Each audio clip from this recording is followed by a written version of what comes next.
The morning sun filtered through the curtains, casting a warm glow across the bedroom. Mark sat at the edge of the bed, his fingers tapping impatiently on his knee.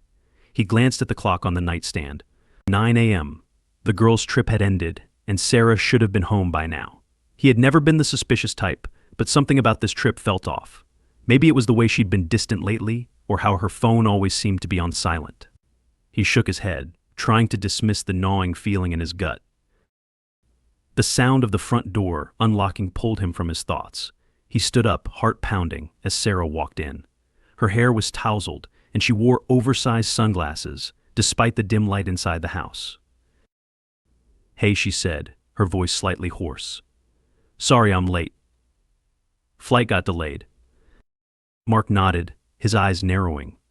"Delayed, huh? You could have called." Sarah shrugged, setting her bag down by the door. "My phone died. You know how it is." "Yeah, I know how it is," Mark replied, his voice laced with sarcasm. He stepped closer, searching her face for any hint of truth. "How was the trip?" "Good," she said, a little too quickly. "We had fun. Lots of shopping and sightseeing." "Is that all?" Mark pressed, folding his arms across his chest. Sarah hesitated, a flicker of something unreadable crossing her face. "What do you mean?" "Nothing," Mark said, turning away. "Just asking." He watched her from the corner of his eye as she unpacked her suitcase. There was something different about her, something he couldn't quite place. He needed more than gut feelings and vague suspicions. He needed proof. That evening, while Sarah showered, Mark took a deep breath and picked up her phone from the dresser. He knew her passcode, a remnant of more trusting times. His hand shook slightly as he scrolled through her messages. Most were mundane, but then he found a thread with a name he didn't recognize: Liam. His heart sank as he read the messages. They were flirtatious, intimate, and they painted a picture of a relationship far more personal than just friends. The last message was from the night before: "Can't wait to see you again. Last night was amazing." Mark's grip tightened on the phone, his mind racing.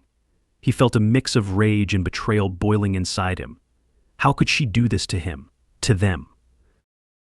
The sound of the shower turning off snapped him back to reality. He placed the phone back on the dresser and sat on the bed, his jaw clenched. He had to confront her, but not with anger clouding his mind. He needed to stay calm, to think clearly. Sarah emerged from the bathroom, wrapped in a towel, her hair damp and clinging to her shoulders.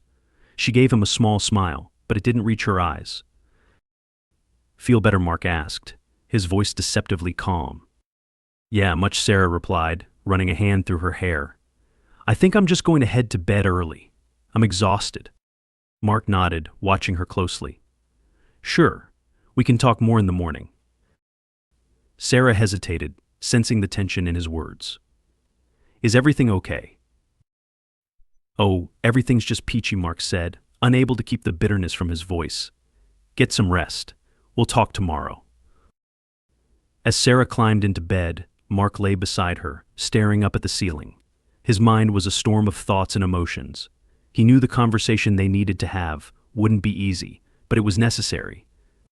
He closed his eyes, willing himself to stay calm, to plan his next steps carefully. Tomorrow, everything would change. The next morning, Mark woke up to the sound of Sarah moving around the kitchen. He lay in bed for a moment, gathering his thoughts, before finally getting up and joining her. She was making coffee, humming a tune he didn't recognize. "Morning," she said, glancing up with a smile that seemed forced. "Morning," Mark replied, his voice flat. He poured himself a cup of coffee and leaned against the counter, watching her. Sarah shifted uncomfortably under his gaze. "Did you sleep well?" "Not really," Mark said, setting his cup down with a thud. "We need to talk." Sarah's smile faltered. "About what?" Mark took a deep breath, feeling the anger simmering just beneath the surface. "About you, about us, and about Liam." The color drained from Sarah's face, and she looked away, fiddling with the hem of her shirt. "I don't know what you're talking about." "Don't play dumb," Sarah, Mark snapped, his patience wearing thin. "I saw the messages. I know what's been going on." She opened her mouth to protest, but Mark cut her off. "Spare me the lies." I want the truth. Sarah's shoulders slumped, and she looked at him with a mixture of guilt and defiance. Fine. Yes, I met someone. It was just a fling, Mark. It didn't mean anything. Mark's temper flared, and he slammed his hand on the counter. Didn't mean anything. You cheated on me, Sarah. You betrayed our marriage. It was a mistake, Sarah said, her voice breaking. I was lonely, okay? You've been so distant lately, always working, always distracted. Mark shook his head, disbelief mingling with his anger. So this is my fault now?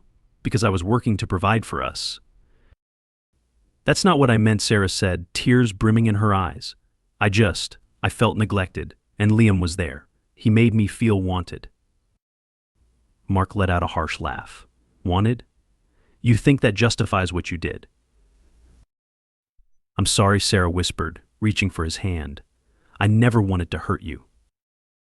Mark pulled away, the touch of her skin almost unbearable. You didn't just hurt me, Sarah. You destroyed everything we had. Silence fell between them, heavy and suffocating. Mark turned away, his mind racing with thoughts of betrayal and loss. He couldn't look at her, couldn't stand the sight of her tears, knowing they were caused by her own actions. What do you want me to do? Sarah asked, her voice small and defeated. I want you to leave, Mark said, his voice cold and unyielding. Pack your things and go. I need space to think, to figure out what I want. Sarah's eyes widened in shock. Mark, please. We can work through this. No, he said firmly. You made your choice and now you have to live with it. She hesitated, her expression a mix of desperation and resignation. Where will I go? Not my problem, Mark replied, his words cutting like a knife. You should have thought about that before you decided to cheat. Sarah nodded, defeated, and walked past him, her footsteps echoing in the silence. Mark watched her go, his heart heavy with a mix of anger and sadness. He knew this was just the beginning, that the road ahead would be long and painful. But for now he needed to be alone, to process everything that had happened. As Sarah gathered her things, Mark sat at the kitchen table, his mind a whirlwind of emotions. He couldn't help but wonder how things had gotten so out of hand, how they had reached this point. But deep down, he knew that it didn't matter anymore. The damage was done, and there was no going back. Sarah reappeared, a suitcase in hand, her eyes red from crying. She paused at the door, looking back at him one last time. I'm sorry, Mark. I really am.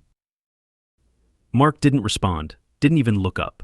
He heard the door close behind her, and with it, the finality of their relationship settled over him like a heavy weight. He was alone now, but he knew he would find a way to move forward. He had to. Mark sat in the silence of the house, the weight of the morning's confrontation settling over him like a heavy fog. His mind was a chaotic mess of anger and betrayal. The woman he thought he knew, the life he thought they shared, it all felt like a cruel joke. He needed to clear his head, to distance himself from the emotional wreckage. He grabbed his jacket and headed out, the crisp air biting at his skin as he walked through the familiar streets of their neighborhood. Each step felt like a release, a way to burn off the restless energy that buzzed under his skin. He found himself at the park, a place they used to visit together, now filled with memories that felt tainted. Sitting on a bench, Mark pulled out his phone, scrolling aimlessly until he landed on a contact he hadn't spoken to in months. Jake, his old college buddy and someone he could trust. Without overthinking, he dialed the number. Mark, long time, man. What's up? Jake's voice was a welcome distraction, grounding him momentarily. Hey Jake, I need a favor, Mark said, his voice steadier than he felt.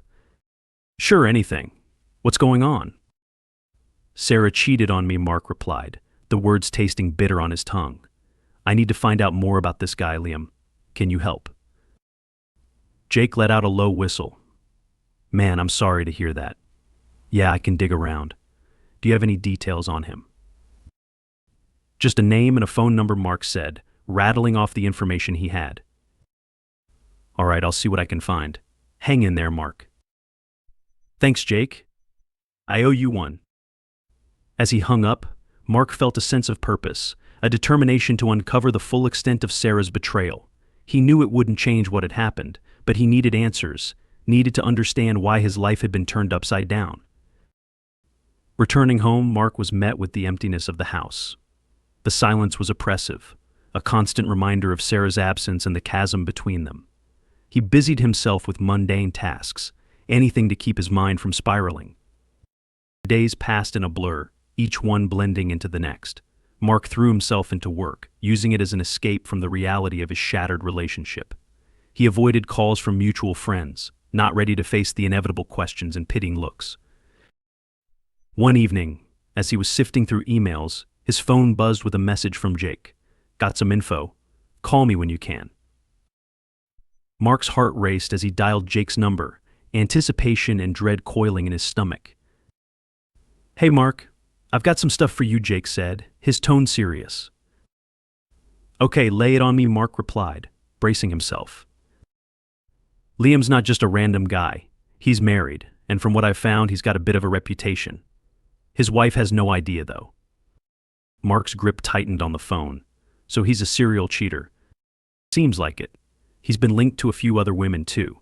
I found some photos and messages that might interest you." Mark's mind raced. This was bigger than he thought. "Send them over. I need to see everything." "I'll email you the files. Take care, Mark. And if you need anything else, just let me know." "Thanks, Jake. I appreciate it." After hanging up, Mark opened his laptop, his pulse quickening as he waited for the email to arrive. When it finally did, he scrolled through the attachments, photos of Liam with different women, messages that painted a picture of a man who thrived on deception. Anger flared within Mark, hot and consuming. This man had not only wrecked his marriage but was also living a lie with his own wife. Mark's mind whirled with possibilities, plans forming as he considered his next move. He couldn't let Liam continue this cycle of betrayal unchecked. He knew what he had to do. It was time to confront Liam, to bring his lies into the open. And maybe, in doing so, find some semblance of closure for himself. Mark spent the next few days formulating a plan, his anger simmering just beneath the surface. He knew he couldn't confront Liam blindly. He needed to be strategic, to ensure that the confrontation would have the maximum impact. He wasn't just doing this for himself. Liam's wife deserved to know the truth as well. On Saturday morning, Mark found himself parked outside a cafe where Liam was known to frequent. He had done his homework, tracking Liam's routine through the information Jake had provided. The cafe was bustling with people, the perfect setting for the confrontation Mark had planned. He spotted Liam through the window, sitting alone with a coffee and reading something on his phone. Mark's pulse quickened as he pushed open the door, the bell above it jingling softly. He walked over to Liam's table, his footsteps firm and deliberate. "Liam," right, Mark said, his voice steady but laced with underlying tension. Liam looked up, confusion flickering across his features. "Yeah, that's me. Do I know you?" "You should," Mark replied, pulling out a chair and sitting down uninvited. "I'm Mark, Sarah's husband." Recognition dawned in Liam's eyes, followed by a flicker of unease. "Oh, look, man." "Save it," Mark cut him off, his anger barely contained. "I'm not here for excuses. I'm here to make sure you face the consequences of your actions." Liam shifted in his seat, glancing around nervously. "I don't know what you think you know." "I know everything," Mark interrupted, leaning forward.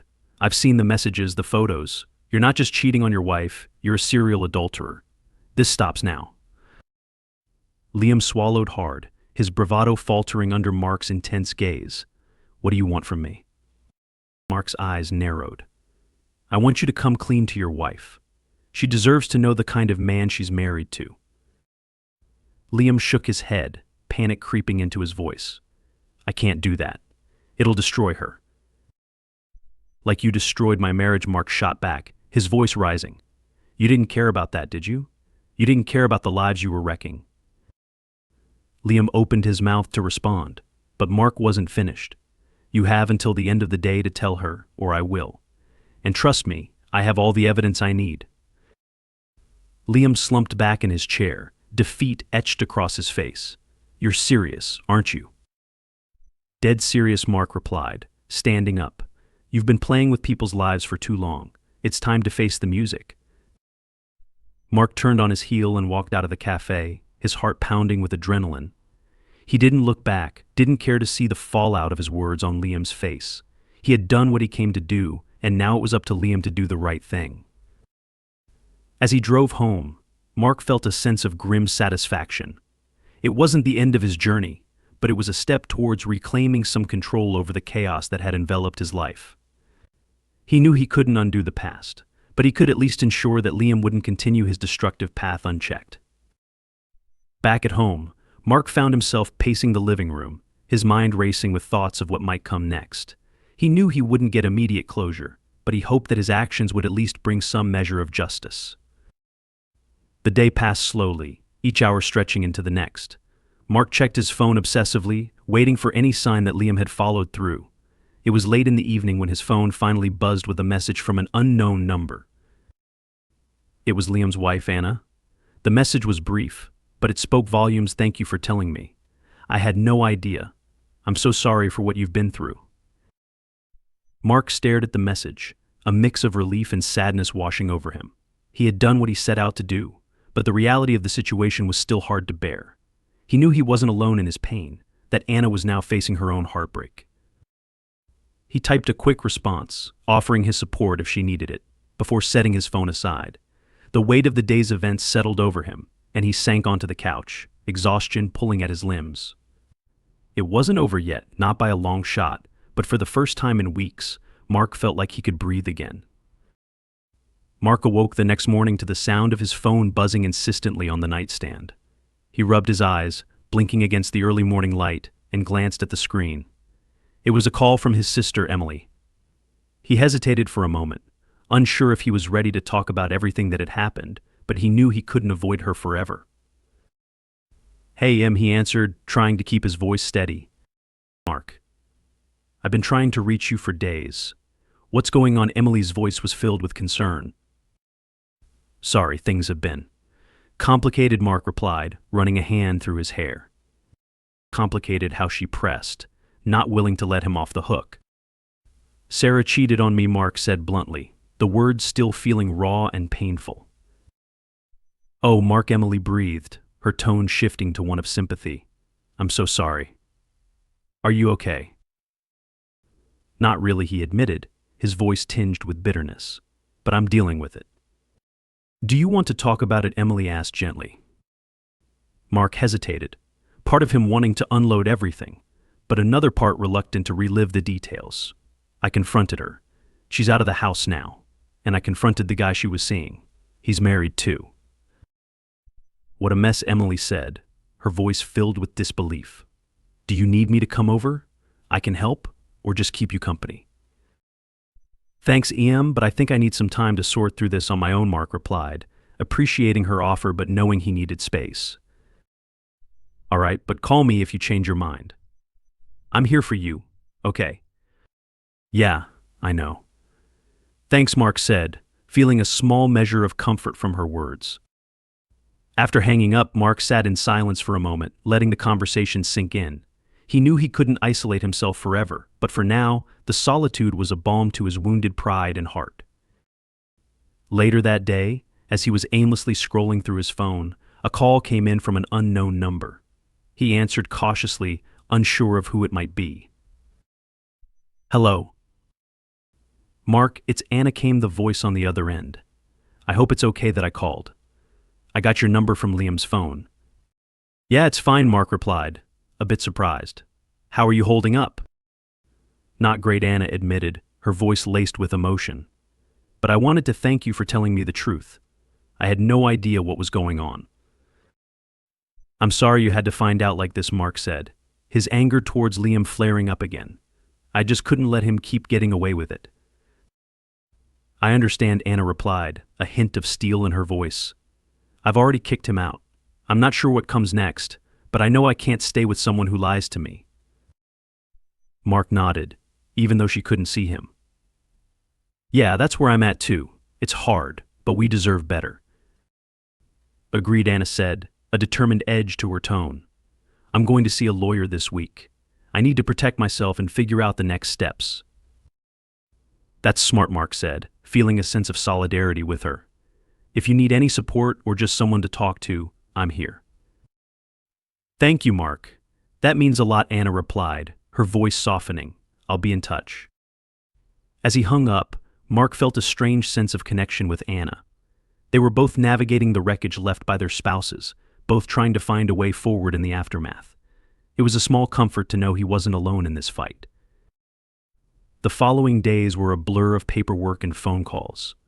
Mark contacted a lawyer to discuss his options, determined to protect his own interests as he moved toward divorce. He was methodical and focused, channeling his anger into action, refusing to let Sarah's betrayal define him. One afternoon, as he was sorting through old photos and mementos, the doorbell rang, breaking the silence. Mark opened the door to find Sarah standing there, looking uncertain and vulnerable.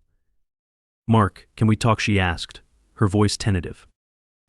Mark's jaw tightened, but he stepped aside, allowing her to enter. "You've got 5 minutes." Sarah nodded, her eyes downcast as she entered the living room. "I know I'm the last person you want to see, but I needed to apologize again. I've been doing a lot of thinking, and I realize how much I've hurt you." Mark crossed his arms, keeping his distance. "You're right. I don't want to see you. But go on." "I'm sorry, Mark. I know that doesn't fix anything, but I need you to know that I regret everything Sarah said," her voice breaking. Mark's expression remained hard, his anger still simmering beneath the surface. "You made your choices, Sarah, and now we're both dealing with the consequences." "I know," she said, tears spilling down her cheeks. I wish things were different." "Wishing doesn't change reality," Mark replied coldly. "You should go." Sarah nodded, wiping her eyes as she turned to leave. "Goodbye, Mark." Mark watched her go, a part of him aching for what they'd lost, but knowing that there was no going back. He closed the door, feeling a strange mix of sadness and relief. The path ahead was uncertain, but he was determined to face it head-on, no matter what it took.